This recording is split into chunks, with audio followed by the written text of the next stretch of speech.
in the hall.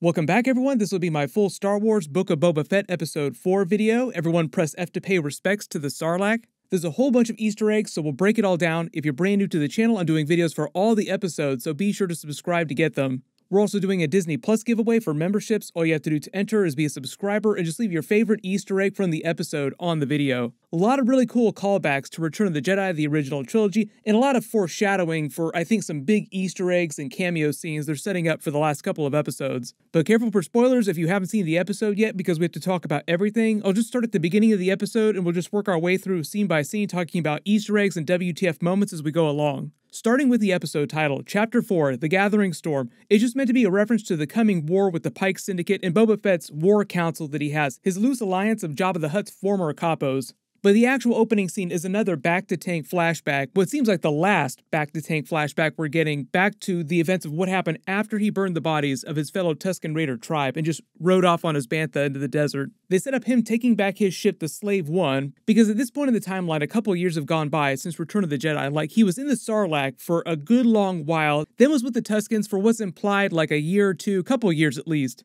And they implied that right after Jabba was killed, like right after his sail barge exploded and people escaped, Bib Fortuna immediately took over his criminal empire. So at this point when he's rolling up to Jabba's palace, Bib Fortuna's been in power for a little while. But remember, this scene is happening during the events of The Mandalorian Season 1, just before Mando and Grogu show up on Tatooine for the first time, because right after he rides out with his female bantha into the desert, it's taking place concurrently with the events of The Mandalorian Season 1, Episode 5. Also, I felt like the scene of him eating with the bantha here, like roasting over the fire, is meant to be a parallel for Mando and Grogu sitting by the campfire. Sort of the same vibe. We also find out that his bantha is female. When the shots start going off in the distance above the sand dunes, they play the Mandalorian theme music cue sounds just so there's no mistaking what he's going to find when he rolls up. And we basically get a much bigger version of that Mandalorian Season 1 Episode 5 tag scene of him rolling up to find Fennec Shan's body and rescue her. They explain the place where he takes her is called a mod parlor, and it's supposed to be on the outskirts of Mos Eisley, because obviously the Mandalorian and Grogu are in Mos Eisley at this same time period, and they don't want them to overlap. They don't want to break the continuity, because Boba Fett didn't actually cross paths with the Mandalorian till well into The Mandalorian Season 2. So that's why they're like on the very outskirts of town here, and by the time he's rolled up with her on his bantha, because it moves so slowly, Mando and Grogu are probably long gone. They've already left the planet. You spot the blue swoop from present day, so at some point forward in this timeline here in the flashbacks, the gang of mods will steal this bike from this person here. After Episode 3, they said all the different colored swoop bikes were meant to be a 1950s American Graffiti reference, which was George Lucas's big hit movie he did right before he did Star Wars Episode 4: A New Hope. But all these people with the cybernetic implants are just meant to be a callback to the references the water merchant made in Episode 3 about the gang members upgrading themselves with implants and mods, also meant to foreshadow what Boba Fett is about to do with Fennec Shand in order to save her life. Inside the parlor, there's a woman in an Imperial uniform, because remember, the Empire is slowly coming back, like the remnants of the Empire are still around. They don't really wind up dealing them a huge blow till the end of The Mandalorian Season 2. And we still have Grand Admiral Thrawn, so there's still a lot of Empire out there in the distance. The Doctor operating on everyone is our next big celebrity guest cameo. You might recognize him as musician Stephen Bruner, aka Thundercat. If I'm not mistaken here, I believe some of the music that they're playing here in the background while he's modding her is some of Thundercat's actual music, or at least it's a reference to his music. He winds up paying for her enhancements using the protection money that the Pykes had just given him before he came back to find his tribe killed. The thing about not closing her up, quote-unquote, all the beautiful machinery, is meant to be a callback to The Mandalorian Season 2, which actually is technically forward in the timeline, when she revealed it to the Mandalorian, like, check it out and see, look, I got all these robot parts now. When they're talking to each other, Boba Fett reveals he knows who she is by reputation, because most of the bigger bounty hunters in the galaxy become pretty infamous. When he says she's from the mid-rim section of the galaxy, it's this region here, these planets like Naboo, Kashyyyk. She's also super surprised when he reveals that he is Boba Fett, because she also knows him from his reputation as a bounty hunter. But like a lot of other people, she's never seen his face underneath the mask. So he basically has to give her the backstory of what happened to him after he went into the Sarlacc, and how he was rescued by the Tuskens and became part of their tribe, setting up the payoff of him going after the Red Nikto gang.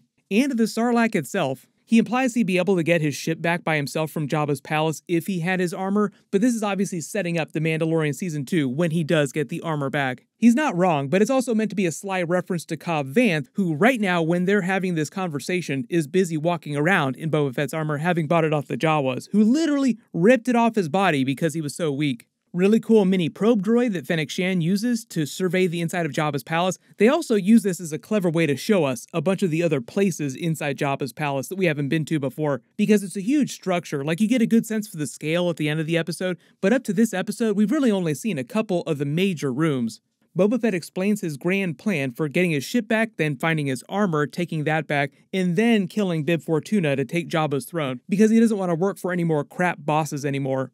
But this is also setting up The Mandalorian Season 2, like setting up the whole plot with him going after his armor, then obviously killing Bib Fortuna in that Mandalorian Season 2 post-credit scene. He also answers a bunch of questions about what his plans were when he was still with the Tuskens before they got killed, for those of you that were wondering or had theories about him staying with their tribe. He basically says he was planning on staying with them for the rest of his life, like leaving his life as Boba Fett the bounty hunter behind completely. They enter Jabba's palace through one of the sewage drains into the kitchens, which is another room in the palace that we haven't been to before. We find another EV-99 droid acting as cook with another different cooking droid. The original EV-99 from Return of the Jedi is actually canonically the one that was bartending in the Mos Eisley Cantina, which we actually just saw during The Mandalorian Season 1 Episode 5, and we saw it again during Season 2 when he came back. Remember, the first Mos Eisley Cantina scene took place right before what we're seeing play out here, because that was before they killed Fennec Shand.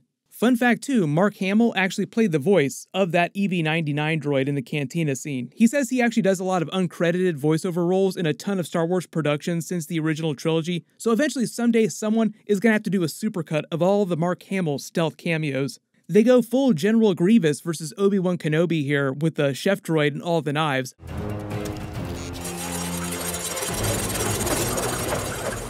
Hello there. General Kenobi. And they both set up and pay off the joke about the rat catcher droid coming to catch the rats. Like, well, what was that? Oh, it was just a couple rats. Like, there's an actual tiny rat catcher droid just running around the hallways of Jabba's palace. When they enter the hangar bay and start beating up all these Gamorrean guards, I'm wondering if these are the exact same ones that he spared later in present day and are serving him now as bodyguards. There are actually a lot more Gamorrean guards running around Jabba's palace. Like, there's more than 2, but we've never seen more than a couple of them in scenes at any one time, mostly for practical, budgetary reasons, I think. RIP to the Gonk droid, press F to pay respects. The Gonk droid did nothing wrong. They wind up destroying another one of Jabba's skiffs left over from Return of the Jedi. Those are the smaller transport ships that they used to take Han Solo, Chewbacca, and Luke Skywalker to the Sarlacc. A lot of Sarlacc moments in this episode. Then they escape and go after the Red Niktos to pay them back for killing the tribe of Tusken Raiders, just using the Slave One's cannons, and it's not even funny, it's a complete slaughter. Real great, quick payoff scene. They were never meant to be like really huge villains, like just a bunch of street trash. Like, you're a bunch of bugs, and it's meant to feel like a scene of old school Boba Fett just going all biblical on them. Then it's Boba Fett versus the Sarlacc round 2. And the way they play this, I love the jump scare that they go for. They play it kind of like a Jaws scene, like you're waiting for the shark to just jump out of the water when they lean in just a little too close. But I do like the way that they play with the Slave One ship here, because the whole idea is that it can rotate around, so they just have a little bit of fun with that too. Like, hold on as they rotate it to face downward into the Sarlacc. Like, he's literally almost flying it into the mouth of the Sarlacc. And even though Sarlaccs are really powerful, there is no way that it would have been able to get the Slave One entirely into its mouth. Given enough time, it might have been able to crush the cockpit and then use its tendrils to, like, grab Boba Fett and Fennec Shand and yank them out. But as you can see, almost the cockpit itself covers the entire mouth, and the rest of the ship is just way bigger. So there's no way it would have ever been able to fit the entire ship inside it. Love the callback takedown of them using the seismic charge again to kill it. Fire in the hole!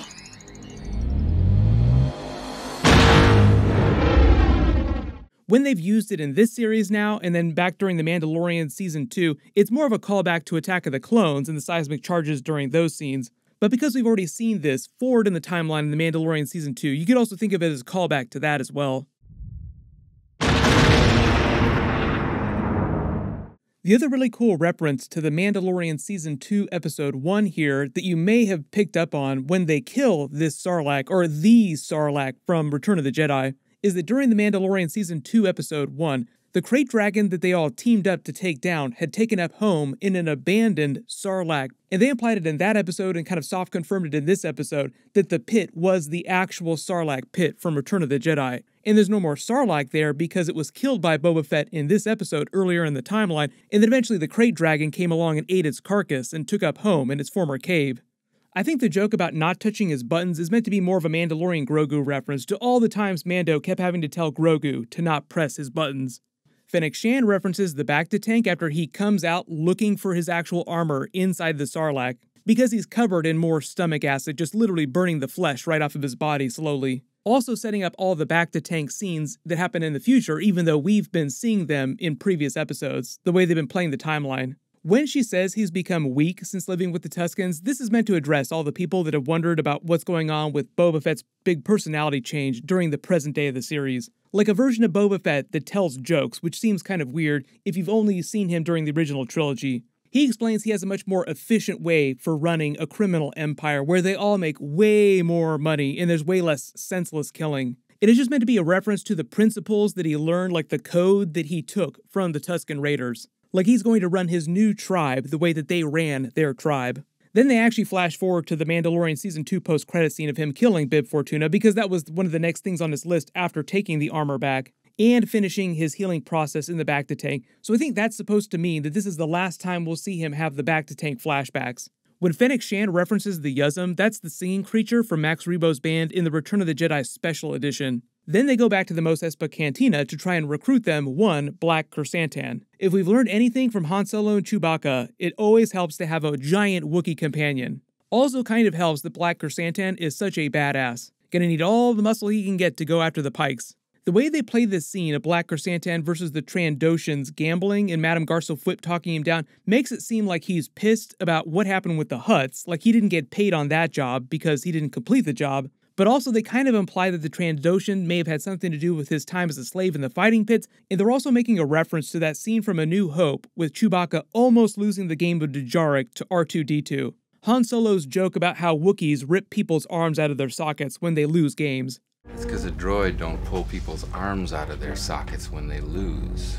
Wookiees are known to do that.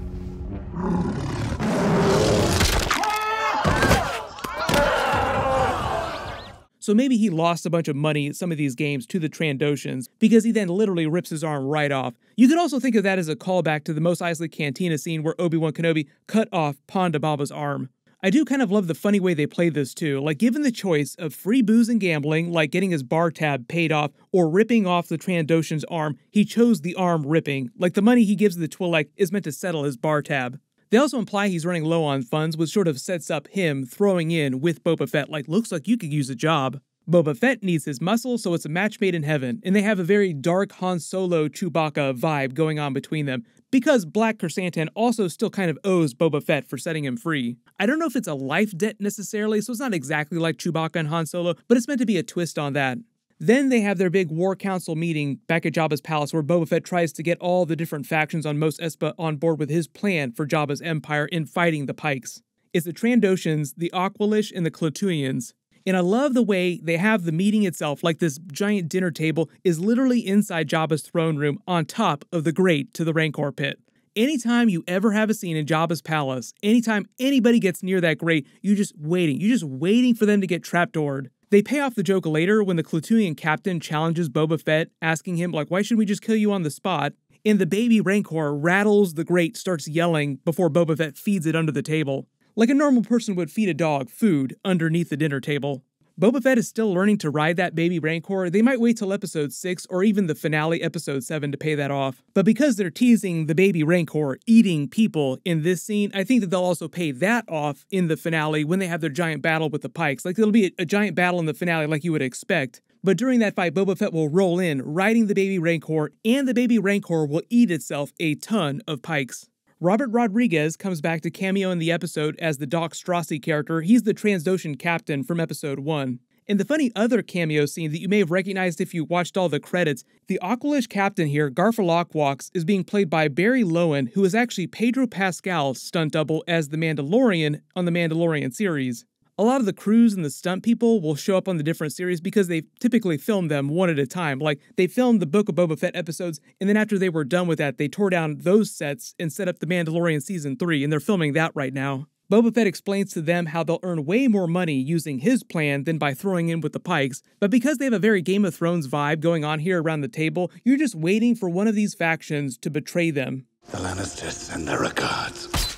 Also, when he tells them that they no longer have to pay him tribute, I think the idea is that he'll earn all of this money, like the wealth that they'll gain that he keeps talking about, from the spice trade on the planet. But the funny thing is that Boba Fett tells Fennec Shand that he's already basically rich from credits from all of his earnings as a bounty hunter all these years. And when she talks about looking for muscle, quote unquote, early theory is that that's foreshadowing for them hiring some of the other major bounty hunter characters from the original trilogy, for those of you that wanted to see some of them come back, the ones who are still alive in present day anyway. And it's probably a teaser for them bringing back the Mando and Bo Katan Kryze, the Night Owl characters. Like, he's going to hire the other Mandalorians to fight for him because they're superior warriors. And Mando is very literally a bounty hunter who will work for people that hire him. Flipping the old script from Boba Fett, no longer being hired by other daimyos, himself now hiring other bounty hunters. Side note too, the director of this episode was Kevin Tancharoen. He's directed a ton of Marvel TV episodes like Agents of S.H.I.E.L.D., which Ming-Na herself comes from, and he's done a bunch of DC TV episodes like The Flash and Arrow. So if you watch a lot of comic book shows, you've also probably seen episodes that he's directed.